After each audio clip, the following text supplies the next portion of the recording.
네, 오늘 우리에게 주시는 하나님 말씀 함께 보시겠습니다. 오늘 달란트의 비유인데요. 마태복음 25장 14절부터 30절까지 말씀 함께 보겠습니다.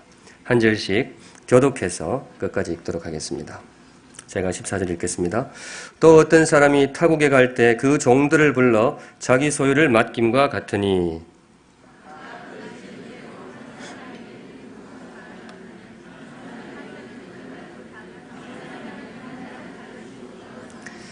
다섯 달란트 받은 자는 바로 가서 그것으로 장사하여 또 다섯 달란트를 남기고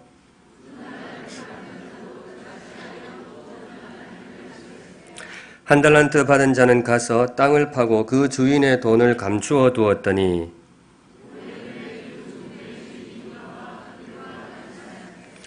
다섯 달란트 받았던 자는 다섯 달란트를 더 가지고 와서 이르되 주인이여 내게 다섯 달란트를 주셨는데 보소서 내가 또 다섯 달란트를 남겼나이다.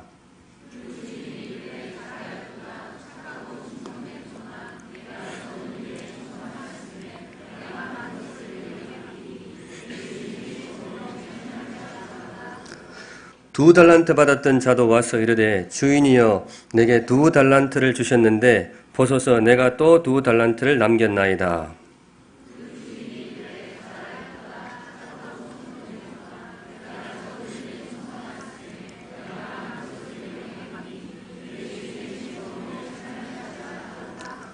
한 달란트 받았던 자는 와서 이르되 주인이여 당신은 굳은 사람이라 심지 않은 데서 거두고 해치지 않은 데서 모으는 줄을 내가 알았으므로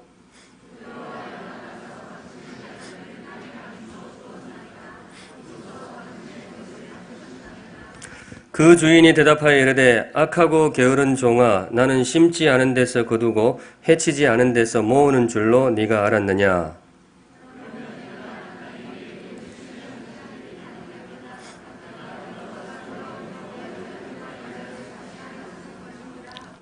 그에게서 그 한 달란트를 빼앗아 열 달란트 가진 자에게 주라.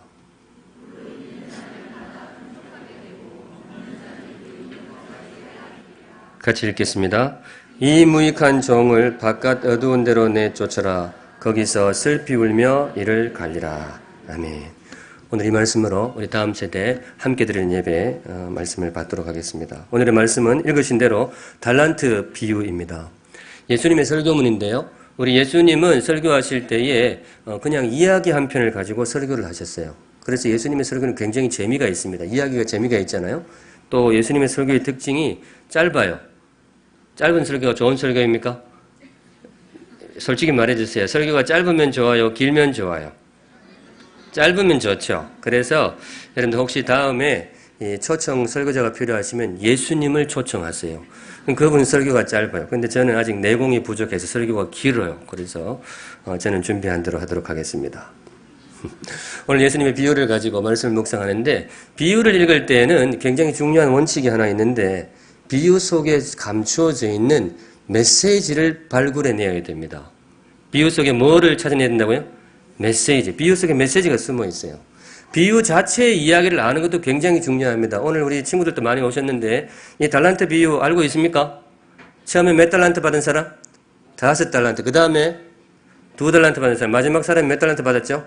1달란트. 요 이야기인데 이 이야기를 아는 것도 너무 중요해요. 그걸 알아야 됩니다. 그런데 비유를 읽을 때는 그 비유 자체의 이야기도 중요하지만은 그 속에 감추어져 있는 메시지를 찾아내야 돼요. 오늘 그래서 제가 비유 읽으면서 주님께 들려주시는 메시지를 소개하도록 하겠습니다. 마음에 새겨서 여러분들 귀한 삶의 양식으로 삼으시면 좋겠습니다. 바로 들어가겠습니다. 첫 번째 메시지 따라할게요. 비유 속에서 이 달란트 비유를 통해서 주님이 주시는 첫 번째 메시지가 뭐냐? 달란트가 없는 사람은 없다. 시작. 달란트가 없는 사람은 없다. 달란트가 없는 사람은 없어요. 이게 오늘 비유에서 우리가 챙겨야 될 첫 번째 메시지가 되겠습니다. 우리가 살고 있는 이 세상에는 굉장히 다양한 사람들이 살고 있어요. 피부색도 다 다르잖아요. 얼굴이 하얀 사람도 있고 아프리카 가면 검은 사람도 있고 우리는 중간쯤 된단 말이죠. 한국 땅에도 마찬가지예요. 굉장히 부자가 돈 많은 부자도 있고 조금 어렵게 사시는 분도 있습니다. 학생들 우리 친구들 학교 다니는데 학교 가면 공부를 잘하는 친구들도 있잖아요. 그렇지만 또 어떤 친구도 있어요? 다른 친구한테 마음이 넓어가지고 조금 양보하는 그런 친구도 있단 말이죠. 열심히 하는 친구가 있는가 하면 양보하는 친구도 있고, 또 집도 그래요. 우리 친구들 다 거의 분당에 사는데, 분당에만 사람이 사는 게 아니에요. 경상북도 경산에 사람이 살까요, 안 살까요? 삽니다. 거기 사람이 안 살면 제가 태어날 수가 없어요. 제 고향이 경상북 경산이에요. 경산에도 사람이 살고, 대구도 살고, 제가 광주 가보니까 광주도 살고, 요즘 제가 부산을 많이 왔다 갔다 하는데, 부산에도 사람이 많이 삽니다. 여하튼 이 세상에는 굉장히 다양한 사람들이 살고 있는데, 그 수많은 다양한 사람들 중에도 없는 사람이 있어요. 이런 사람은 없어요. 존재하지 않는 사람이 있습니다. 어떤 사람이 존재하지 않느냐? 뭐가 없는 사람? 달란트가 없는 사람. 이런 사람은 없어요. 다른 말로 이 땅에 살고 있는 모든 사람에게는 뭐가 있어요? 달란트가 있다. 그걸로 보시면 되겠습니다. 예수님의 비유를 보시면요. 세 종류의 사람이 등장합니다. 좀 전에 우리가 정리해 보았죠. 몇 달란트? 5달란트. 두 번째, 2달란트. 세 번째, 1달란트. 예수님이 이 세상을 보니까 사람이 이렇게 한 세 종류가 살고 있는 거예요. 달란트, 5달란트 받은 사람, 2달란트, 1달란트 받은 사람 쫙 보니까 예수님 눈에 그렇게 보이는 거예요. 그런데 예수님의 비유 이야기 속에 등장하지 않는 사람이 있습니다. 몇 달란트 받은 사람? 0달란트 받은 사람. 0달란트 받은 사람. 나옵니까? 안 나옵니까? 안 나와요. 안 나오는 이유가 뭘까요? 그런 사람이 없기 때문에 그렇습니다. 예수님 이 세상을 보니까 사람이 참 다양한데 대충 이렇게 묶을 수 있는데 아무리 눈을 씻고 찾아봐도 이 세상에 없는 사람이 있어요. 뭐가 없는 사람이, 어떤 사람이 없는가? 달란트를 받지 못한 사람은 있다 없다? 없어요. 그래서 예수님이 이야기에서 뺐습니다. 예수님이 한 사람이라도 그런 사람을 발견했다면 분명히 이야기에 넣었을 거예요. 그런데 안 넣으신 이유가 뭐냐? 그런 사람은 없는 거예요. 이 세상에 달란트가 없는 사람은 없다. 그걸 마음에 새겨 두시기 바랍니다. 우리 친구들 이 세상에 조금 많이 아픈 몸으로 태어난 분들이 들어있어요. 불편하게 태어나신 분들이 있는데 태어날 때 팔이 없이 태어난 사람이 있을까요? 없을까요? 네, 있습니다. 양팔이 다 없이 태어난 조금 아픈 분들이 가끔 있어요. 거기다가 팔도 없고 다리도 없이 태어난 사람이 있을까요? 없을까요? 있어요. 혹시 아는 분 있습니까? 네, 닉 부이치치라는 분이 있습니다. 그분은 양쪽 팔이 다 없고 제가 영상을 보니까 그분이 발은 있는데 다리가 없어요. 굉장히 참 어렵게 사시는 분인데 그런데 어려운 질문 한번 던져볼게요. 우리 친구들 그 닉 부이치치한테 달란트가 있을까요? 없을까요?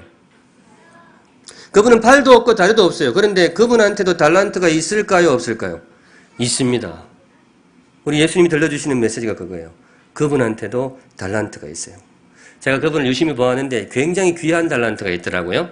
어떤 달란트가 있는가 하면 다른 사람에게 용기를 주는 달란트가 있어요. 닉 부이치치한테 어떤 달란트가 있다고요? 용기를 줘요. 그분이 강의를 많이 다녀요. 여기저기 강의를 많이 하는데 특별히 우리 청소년들한테 강의를 많이 다닙니다. 그런 영상들이 많이 나와 있더라고요. 그런데 놀랍게도 그분이 강의를 하면 우리 청소년들이 용기를 얻어요. 우리 어른들도 근심 걱정이 있는데 우리 여기 자녀분들 많이 오시는데 청소년들 여러분들한테도 혹시 근심이 있습니까? 혹시 여러분들한테도 걱정거리가 있습니까? 예, 아까 제가 2부 때 물었더니 여기 아까 율동했던 친구들 있잖아요. 확 웃으면서 있어요 이러더라고. 참 그 매치가 안 되는데 자기들도 근심 걱정이 있다 그래요. 다 있죠. 아마 우리 어른들도 청소년 시절 들어보면 근심이 많았잖아요. 그래서 참 좌절되는 그런 경우가 많아요. 학교 가서 공부나 이런 친구 관계 속에서 참 무너진다 그러죠. 마음이 쭉 가라앉고 좌절되고 무기력해질 때가 있단 말이죠. 그런데 그런 친구들 딱 모아놓고 닉 부이치치가 강의를 한번 딱 하면 뭐예요? 용기가 확 올라오는 거예요. 굉장한 은사 아닙니까? 그분한테 그런 은사가 있어요. 팔 없이 태어나는 분은 있어도 은사 없이 태어나는 분은 없어요. 제가 그 닉 부이치치 영상을 몇 개를 보았는데 그분이 가는 데마다 자기 개인기를 보여주더라고요. 닉 부이치치 그분한테 개인기가 있을까요? 없을까요? 놀라운 개인기가 있는데 개인기가 뭔가 하면 누웠다가 일어나기. 이게 개인기예요. 보셨어요?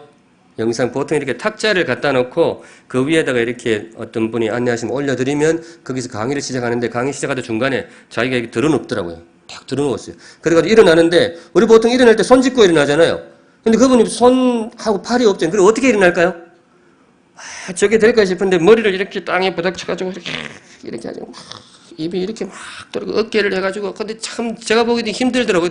그 청소년들 그걸 숨죽여 지켜보고 있는 게 하다가 이렇게 탁 이랬어요. 그랬을 때 청중이 반응이 어떻게 보였을까요? 한번 몸을 한번 보여주세요. 청중이 어떻게 반응을 보였을까요? 예. 제가 샘물교회 와가지고 어떤 분은 간증하니까 박수도 쳐주고 찬양하니까 박수 쳐주고 나는 아무리 설교를 해도 박수를 안 쳐주라. 그러니까 한번 쳐주세요. 네네. 조금 더 크게 해봐. 조금 더. 감사합니다. 여하튼 설교자가 별걸 다 한다 그죠? 근데 닉 부이치치 그게 일어나면 그 영상 속 사람들이 다 박수를 치는데 영상을 보는 저도 뭐예요? 나도 모르게 저도 박수를 치고 있더라고요. 그게 너무 감동적인 거죠. 그분이 하시는 말씀이 자기가 살아온 과정이 그랬다 그러더라고요. 그렇게 힘들었는데 이렇게 일어났다고. 그 강의 듣고 마음속에 뭐가 올라오겠어요? 용기가 올라오는 거죠. 자, 닉 부이치치가 온몸으로 보여주는 진실이고 우리 예수님께서 달란트 비유를 통해서 우리에게 들려주신 진실입니다. 달란트가 없는 사람은 있다 없다? 그런 사람은 없어요. 자, 손가락 듭니다. 밥 먹는 손가락 드세요. 어른들도 드시고 100세 이하는 다 드세요. 100세 다 드시고 왼손으로 밥 드신 분은 왼손 드시고 자, 자기를 가리키면서 얘기합니다. 나도 달란트가 있다. 목소리 크기에 따라서 달란트가 달라집니다. 한 번 더. 나도. 그렇다고 또 너무 크게 하지 마시고 자, 크게 하세요. 나도 달란트가 있다. 믿으십니까? 예. 달란트 비유를 통해 주님 주시는 메시지 그거예요. 누구나 달란트가 있는 거예요. 그리고 한 번 더 하겠습니다. 멀리 가리키세요. 멀리. 저쪽에. 따라합니다. 쟤도. 뭐가 있다? 달란트가 있다. 그 쟤 없을 것 같지만 쟤도 있어요. 자, 우리 서로를 무시하지 말기를 바랍니다. 서로를 향해서 기대를 품고 사시기 바랍니다. 우리 모두에게 우리 주님께서 달란트를 주셨어요. 그 달란트 비유, 그 메시지 꼭 기억하시기 바랍니다. 두 번째 들어갑니다. 달란트 비유를 통해서 주님께서 우리에게 주시는 메시지가 뭐냐? 첫째는 달란트가 없는 사람은 없다 그러는데 두 번째 이것도 따라할게요. 작은 달란트를 받은 사람도 없다. 시작. 어떤 달란트요? 작은 달란트. 달란트라고 다 똑같은 건 아니거든요. 어떤 사람은 좋은 달란트를 받았지만 어떤 사람은 너무 작아요, 달란트가. 그래서 별 소용이 없어요. 허접한 달란트, 별 가치가 없는 달란트. 그런 달란트를 받은 사람은 있다, 없다? 없다. 이 메시지가 되겠습니다. 동의하십니까? 목소리가 작네요. 이유를 알고 있습니다. 오늘 본문 달란트 이야기를 보시면 작은 달란트 받은 사람 나옵니까? 안 나옵니까? 나오잖아요. 몇 달란트 받은 사람? 한 달란트 받은 사람. 그래서 보통 한 달란트 앞에 수식어를 붙입니다. 겨우 한 달란트 혹은 에게 한 달란트. 몇 년 전에 개그맨은 그까이 거 한 달란트 이렇게 하기도 했단 말이죠. 그러니까 한 달란트 앞에 그런 수식어를 많이 붙여요. 그런데 이 한 달란트 앞에 겨우자 붙이면 듣는 한 달란트 기분 나빠요. 왜냐? 이게 잘 몰라서 그러는데 우리는 이 달란트 그럴 때 감이 잘 안 오는데요. 이거 예수님 당시에 쓰던 그 돈 단위입니다. 근데 어느 정도 액수인가 하면요. 한 달란트는 금으로, 은이 아니에요. 금으로 37kg입니다. 역시 돈 이야기하니까 팍 가슴이 오죠. 예, 실제로 그래요. 우리는 잘 몰라서 그래요. 그때 예수님이 그렇게 말씀하신 거예요. 무슨 말이냐? 하나님이 만드신 세상에는요. 누구나 최소한 금 37kg짜리 달란트는 받고 태어났다는 거예요. 믿으시면 아멘. 네. 예를 들어 어떤 분이 이렇게 말했다고 생각해 보세요. 아이고 목사님 우리 집은 너무 찌들어지게 가난해가지고 집에 금이 37kg밖에 없어요. 이렇게 말하면 그 사람은 어떤 사람이에요? 정답입니다. 정답. 재수 없는 사람이에요. 기분 나쁘잖아요. 그게 말이 돼야 되나 말이죠. 그런데 가끔 우리는 그런 사람이에요. 금 37kg 하면요. 10년 전쯤에 제가 어느 책을 봤는데 그때 당시 이게 우리 경제사를 고려할 때 한 최소 20억 정도는 잡으시더라고요. 많이 잡으시는 분은 100억 정도 잡으시는 거예요. 무슨 말인가 하면요. 자, 손가락 한번 더듭니다. 손 들고 자기를 향해서 나는 최소 100억짜리야. 믿으십니까? 네, 말씀이 그렇게 이야기해요. 자, 또 멀리 정말 아닐 것 같은 애 한번 가르쳐 보세요.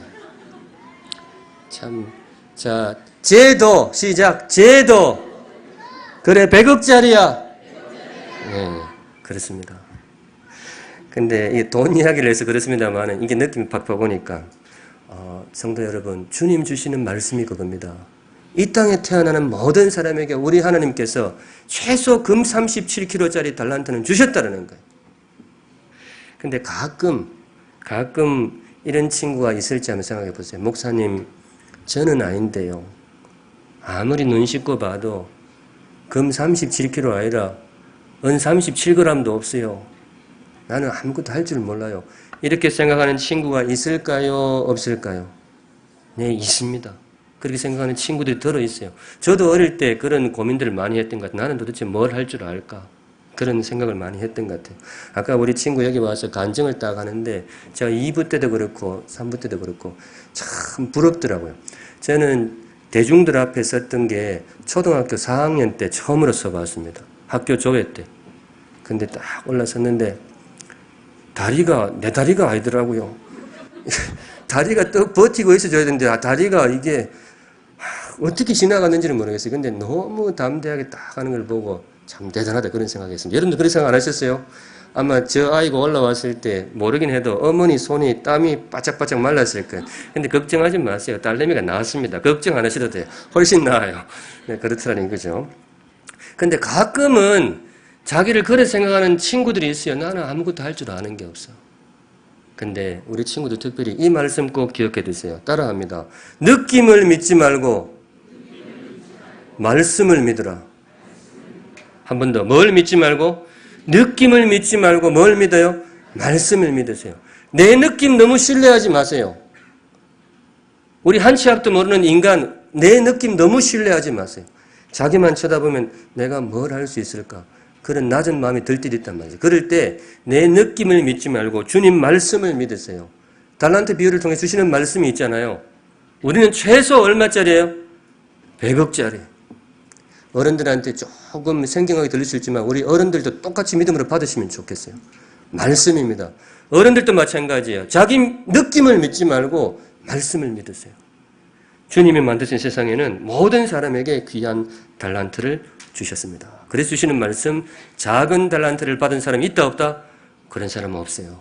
다 귀한 달란트, 멋있는 달란트를 받으시죠. 물론 5달란트보다는 작아요. 그러나 충분히 내 삶의 의미 있는 열매를 맺기에 충분한 그런 달란트를 우리에게 주셨다. 그 믿음으로 사시면 좋겠습니다.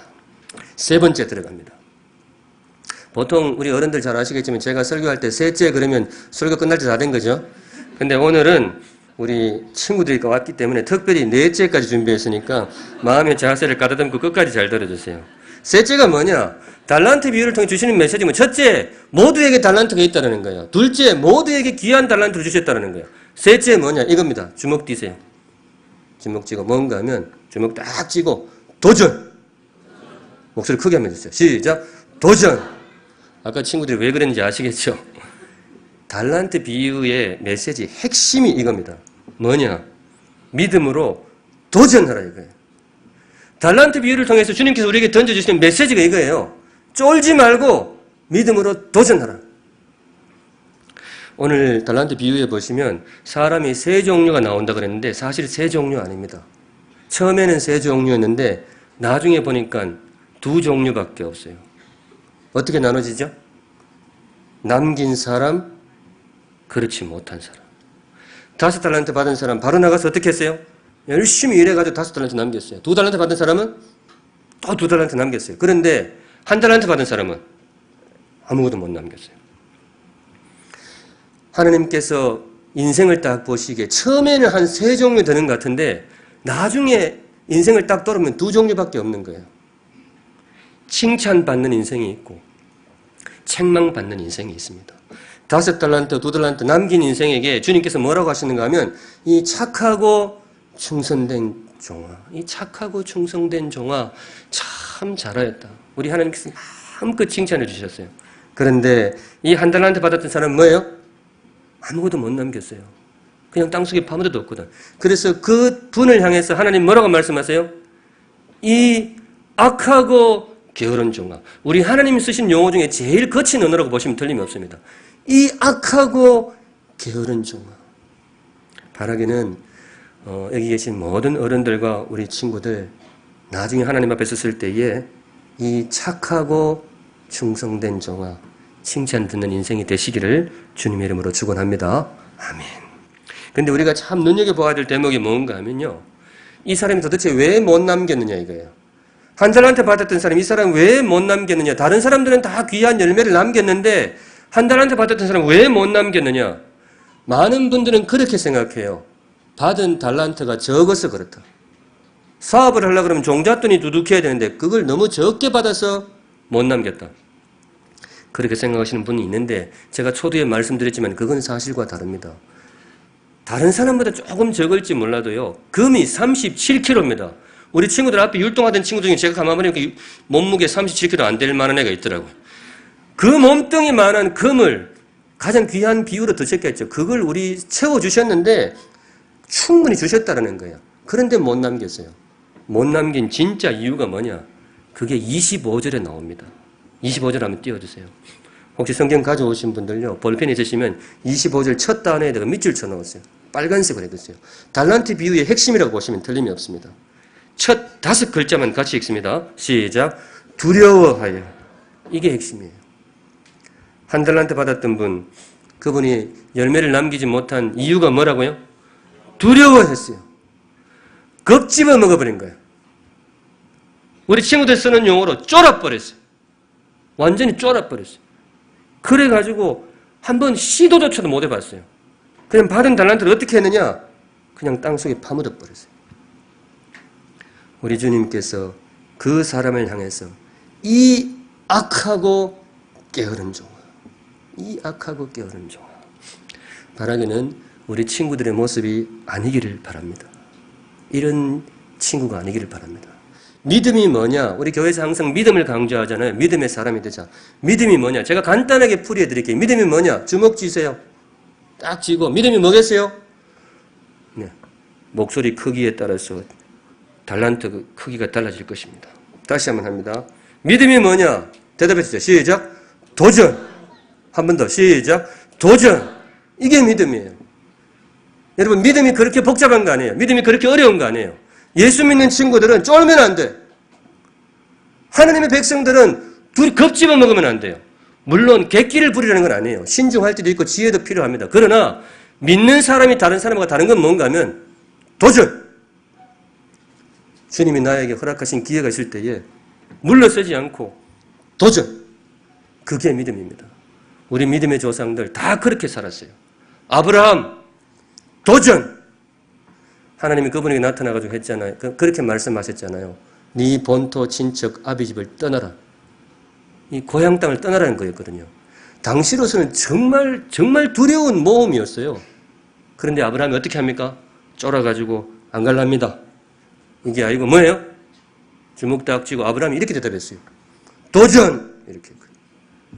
내가 그때 그 모습 봤어, 아브라함. 도전! 이렇게 했어요. 하나님이 언젠가 또 한 번 모세를 찾아갔어요. 모세한테 하나님이 네 나하고 일을 한번 해볼래? 모세가 처음에 쫄아가지고 안 됩니다. 그러다가 나중에 모세가 어떻게 했을까요? 네, 그것도 봤어. 하나님이 네 한번 해볼래? 그러니까 모세가 어떻게 했을까요? 딱 주먹 쥐고 도전! 진짜 본 건 아니고 그랬을 것 같아요.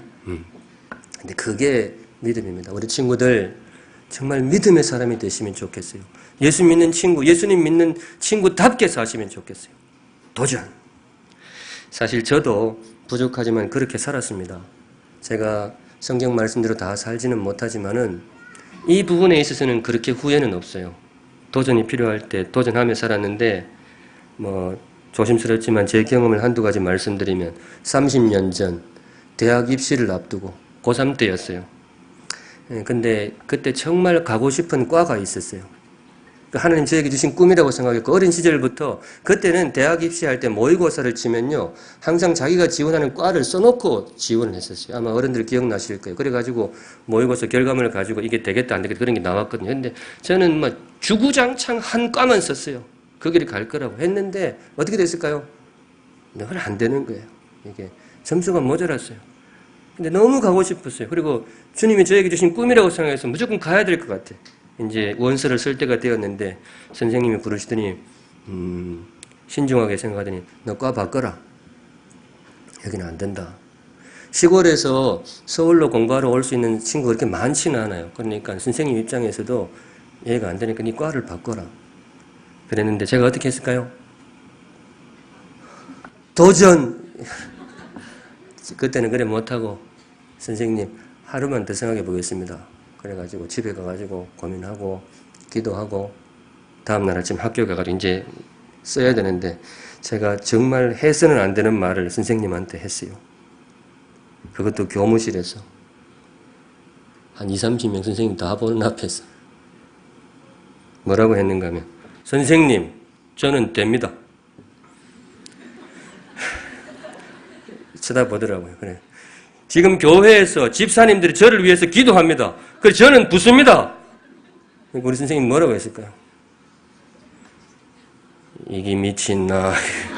근데 물론 말씀은 그래 안 하시는데 표정 보니까 들리더라고요. 이게 미친나. 그러더니만은 선생님이 안 되겠다 싶은지 그래 써라. 쓰고 대신에 2지망 3지망은 내가 쓸게. 그러니까 그래. 예, 그래 했는데 그래가지고 원서를 제출했습니다. 어떻게 되었을까요?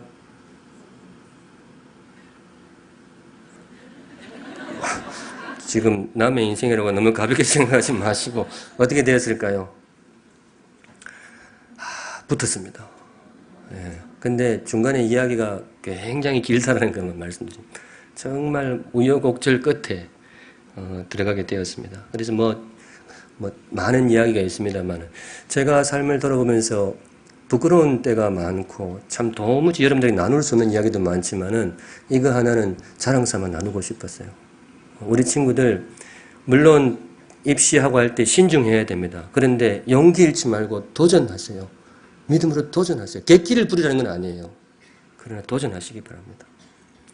어른이 되어서도 제가 그거는 좀 지키고 있는데 지금은 제가 조금 어디다 글을 좀 쓰는 일들이 있어요. 그래서 글을 좀 쓰고 있습니다. 근데 처음 글 쓸 때 어떻게 쓰게 됐는가 하면요. 유학 마치고 한국에 들어왔는데 글을 쓰고 싶더라고요. 특별히 목사님들을 위한 글을 쓰고 싶은데 제가 쓰고 싶은 잡지가 있었어요. 목사님들 많이 보는 목회와 신학이라는 잡지가 있습니다. 목사님들 대부분 많이 보세요. 근데 거기다 글을 쓰고 싶은데 아무도 쓰라는 소리를 안 하더라고요. 글이라는 게 지가 쓰고 싶다고 되는 게 아니고 뭐예요? 그쪽에서 연락이 와야 되잖아요. 근데 연락이 안 오죠. 뭐 제 이름도 모르는데. 근데 너무 쓰고 싶은 거예요. 제가 어떻게 했을까요? 무작정 거기 대표 메일을 딱 카피해가 해놓고 제목을 썼어요. 글을 쓰고 싶습니다. 내용에다가 저 여차여차 이러이러한 사람인데 그 잡지에 글 쓰고 싶습니다. 기회 한번 주십시오. 제가 이렇게 썼어요. 나이 37에 썼어요. 어떻게 되었을까요? 이거는 이야기 그리 길지는 않아요. 이틀 뒤에 전화가 왔어요. 그 편집장이라면서 제가 편집장인데 글 한번 써보십시오. 이런 글을 쓸 수 있겠습니까? 예, 쓰겠습니다. 그래가지고 쓴 게 사실은 샘물교회 왔을 때 제가 2번째 주에 했던 설교가 혹시 기억나실지 모르겠습니다만은 안식일 계명에 대해서 설교한 게 있었어요. 그때 그 글이 거기에 씨앗이 되었던 설교입니다. 그렇게 글을 쓰게 되었는데 저는 뭐 다 그렇게 하는 줄 알았어요. 그런데 한 3년인가 4년 뒤에 두란노에서 연락이 와가지고 저보고 직원 예배 설교를 한번 해달라 그래가지고 간 적이 있었어요. 가니까 입구에서 어떤 좀 나이 드신 아주머니 한 분이, 그분 들으면 기분 나빠하시려나? 근데 그분이 여자분이 한 분이 오시더니 목사님 접니다 이러더라고요. 긴장이 빡 되더라고요. 처음 보는 여자분인데 접니다. 아무리 생각해봐도 없어요. 그러면서 제가 그때 그 메일을 받았던 사람입니다. 그러더라고요. 제가 보낸 메일을 받았다고 그러더라고요. 그러시냐고, 뭐 그렇게. 근데 그분이 이야기를 해주시는데, 자기가 그 잡지에서 기자 생활 제일 오래 했는데, 평생 그런 메일을 처음 받아봤다 그러더라고요. 처음 보면 너무 웃겼다 그러더라고요. 이런 글은 처음 받아. 저는 다 그래야 하는 줄 알았는데, 그랬다고 그래가지고 자기 너무 웃겨가지고 그냥 버려뒀다가, 그 다음날 점심 먹으면서인가 하여튼 편집장한테 별 메일이 다 와요. 이러면서 장난삼아 이렇게 소개해 줬는데 놀랍게도 그 자리에서 그분이 전화를 했다는 거예요. 저는 그 전화를 지하철에서 받았었고. 그래가지고 그날 그 이야기를 듣고 너무 좀 얼굴이 화끈거려가지고 그날 설교를 어떻게 했는지도 모르겠어요. 막 힘들었던 기억이 있습니다. 그런데 지금은 나름 잘했다 스스로를 격려해주고 싶어요.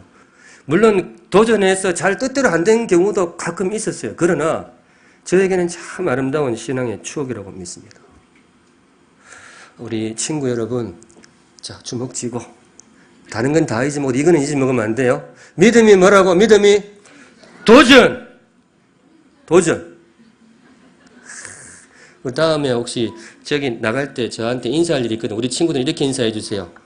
도전! 그게 믿음이라고 생각합니다. 많은 선조들이 그렇게 살아왔고요. 지금도 여러분들의 어른들 정말 도전했어요. 이 땅에 6.25 전쟁 끝나고 아무것도 없었잖아요. 그런데 어떻게 이 나라를 이렇게 세웠어요? 전부 도전하는 사람들이 세운 거 아니에요. 교회도 마찬가지예요. 교회 다니는 사람이 몇 사람이 있었냔 말이죠. 없었단 말이죠. 순교당하고 없었단 말이에요. 그런데 그분들이 도전해가지고 지금의 교회를 일궈 놓았단 말이죠. 그런 의미에서 우리 친구들도 정말로 도전하는 인생이 되면 좋겠어요. 겁집어 먹는 인생이 아니라. 마지막 말씀 들어갑니다. 주님께서 우리에게 달란트 비유를 통해서 던져주시는 마지막 메시지는 뭐냐? 우리가 도전으로 나아가는 길목에 넘어야 될 이 걸림돌이 하나 있어요. 여기에 걸리면 도전이고 믿음이고 없어요. 뭐냐면 따라합니다. 비교하지 말라. 뭐 하지 말라고요? 비교하지 말라. 비교하면요, 믿음도 사그라지고 비교하면 도전도 무너질 수가 있어요. 오늘 한 달란트 받았던 이 사람 왜 열매를 남기지 못했느냐? 왜 이 달란트를 그냥 땅에 묻어두었느냐? 왜 겁을 집어먹었느냐? 이 사람이 비교의식에 빠졌을 가능성이 커요. 쟤는 보니까 5달란트. 도전은 쟤들이 해야지. 이쪽은 또 몇 달란트예요? 2달란트. 저 정도는 돼야 하지. 나는 뭐 이거 하나 가지고 뭐 하겠나. 그 비교의식에 빠져버려가지고 이 사람이 주저앉아 버린 거예요. 우리 친구들 그래서 비교의식을 극복하시기 바랍니다. 비교하지 마세요. 그리고 부모님들도 우리 자녀들 다른 애하고 비교하지 마세요. 이 참 독특한 애가 있죠. 지구상에 존재하지 않는데 오직 엄마 마음속에만 살고 있는 애가 있어요. 과학자들이 아무리 찾아도 현존 인물이 아니에요. 전화도 안 받아요. 근데 오로지 엄마 마음속에만 살고 있는 아들이 하나 있어요. 누구예요? 엄마 친구 아들. 근데 엄마 친구 집에 가면 그 아들 없어요. 그런 아들 없어. 오로지 엄마 가슴 속에 있는 거지. 이게 우리 자녀들에게 비교는 정말 큰 상처가 되는 거죠. 비교 앞에는요, 사울 왕도 무너졌습니다. 사울은 천천히요, 다윗은 만만이고 정말 괜찮은 왕이었거든요. 그 비교 한 방에 무너진 거예요. 그러니까 내 아이를 있는 그대로 바라봐 주시기 바랍니다. 그리고 우리 친구들 꼭 이거 기억하세요. 하나님이 바라시는 거는 여러분이 저 친구처럼 되는 게 아니에요. 하나님 바라시는 것은 여러분들도 가끔 부러운 친구가 있을 거 아니에요. 걔처럼 되는 게 아니에요. 하나님은 그거 바라지 않으세요. 하나님 바라시는 건 뭐냐? 여러분답게 자라는 겁니다. 우리 각자에게 귀한 달란트를 주셨어요. 그걸 가지고 멋있게 살기를 바라시는 거예요.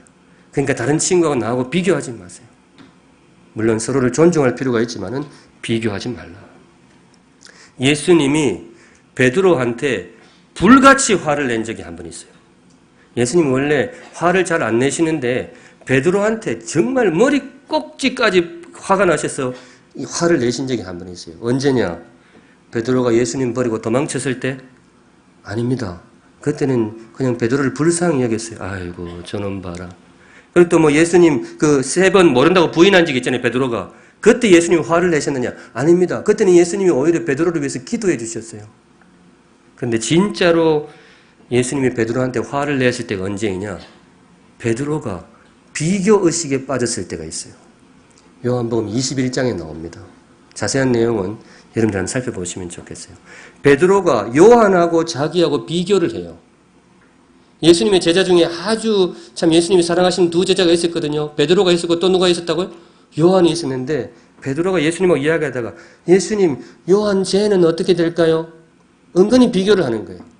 그때 예수님이 정말로 화를 내십니다. 성경 분위기를 그대로 살려서 제가 소개해드리면 예수님이 어떻게 말씀하시는가 하면요. 이렇게 이야기해요. 베드로야, 그게 니하고 무슨 상관이야?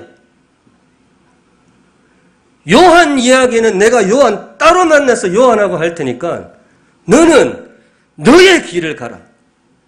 쟤 쳐다보지 말고 네 길을 가란 말이야.